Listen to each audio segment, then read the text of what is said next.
Assalamualaikum warahmatullahi wabarakatuh. Perkenalkan, nama saya Lena Lainatu Sipkia.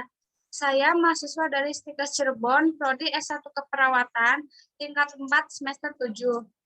Saya di sini akan mempresentasikan materi tentang resusitasi jantung paru. Yang pertama, definisi. Resusitasi jantung paru atau biasa juga disebut cardiopulmonary resuscitation merupakan teknik kompresi dada dan pemberian napas buatan untuk orang-orang yang detak jantung atau pernapasannya terhenti. Kondisi tersebut biasanya dialami oleh orang yang tenggelam atau terkena serangan jantung. Berhentinya detak jantung mempengaruhi peredaran darah yang mengandung oksigen ke otak dan organ vital lainnya. Hal ini bisa memicu kerusakan otak yang dapat mengakibatkan seseorang meninggal dalam hitungan menit. Namun, dengan pemberian RJP, darah beroksigen bisa kembali mengalir ke otak dan ke seluruh tubuh. Kemudian, ada tujuan resusitasi jantung paru. Tujuannya adalah untuk menjaga supaya darah yang kaya oksigen dapat mengalir ke otak dan organ lain sampai perawatan medis darurat datang. Kemudian ada cara melakukan RJP. Tahapan RJP dikenal dengan singkatan DRCAB, yaitu Danger dan Respon sebagai persiapan, lalu dilanjutkan dengan Compression, Airway, dan Breathing. Pertama, di sini ada danger. Tahapan pertama dikenal dengan danger atau hindarkan korban dari situasi berbahaya. Kedua, respon. Pada tahap ini melakukan pemeriksaan tingkat kesadaran korban. 3. Compression. Compression adalah penekanan dinding dada sebagai pijat jantung eksternal.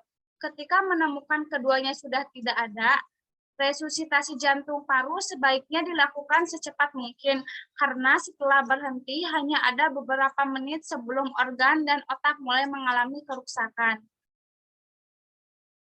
Cara yang pertama dengan melakukan kompresi dada, berikut ini langkah-langkahnya. 1. Cari permukaan keras dan datar, kemudian baringkan tubuh korban. 2. Posisikan diri Anda untuk berada di samping bahu dan juga leher korban. 3. Letakkan salah satu telapak tangan di bagian tengah dada pasien, lalu telapak tangan yang satunya di atas tangan yang pertama. 4. Pastikan siku tetap lurus. Kelima, tekan dada dengan metode push pace atau 100-120 kali per menit dan push hard kedalaman 5-6 cm dengan 1 hingga 2 tekanan setiap detiknya. 6. Andalkan kekuatan seluruh tubuh bagian atas Anda lalu tekan dengan kuat. Yang keempat, airway, yaitu tahapan membuka jalur napas. Langkah ini dilakukan setelah tahap kompresi.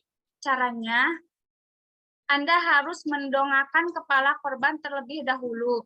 Kemudian, letakkan tangan pada dahi korban. Angkat dagunya secara perlahan sehingga saluran napas dapat terbuka. 5. Breathing.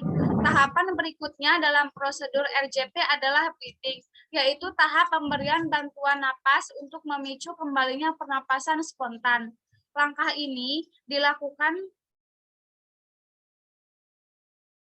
ini disebut pemberian napas buatan dari mulut ke mulut, atau bisa juga dari mulut ke hidung. Bisa melakukan rumus CPR yang sering dilakukan, yaitu 30/2, atau pemberian 30 kompresi dada yang diikuti 2 kali napas buatan. Di sini cara melakukan napas buatan sebagai langkah-langkahnya yaitu, pertama, jepit hidung korban. 2. Tempatkan mulut Anda ke mulut atau ke hidung korban. 3. Lakukan pemberian udara dari mulut Anda 2 kali. 4. Cek apakah dadanya telah tampak terangkat seperti sedang bernapas. 5. Jika tidak kunjung menunjukkan tanda bernapas, periksa kemungkinan adanya sumbatan pada jalan napas dan perbaiki lagi posisi leher korban. 6. Ulangi lagi CPR dengan 30 kali kompresi dada dan pemberian napas buatan sebanyak 2 kali. Kesimpulannya, resusitasi jantung paru merupakan pertolongan medis untuk mengembalikan kemampuan napas dan sirkulasi darah yang terhenti karena kondisi atau situasi tertentu. Tindakan ini perlu dilakukan secara cepat dan tepat sebagai langkah awal menyelamatkan seseorang. Baik, presentasinya sudah selesai. Kurang lebihnya mohon maaf.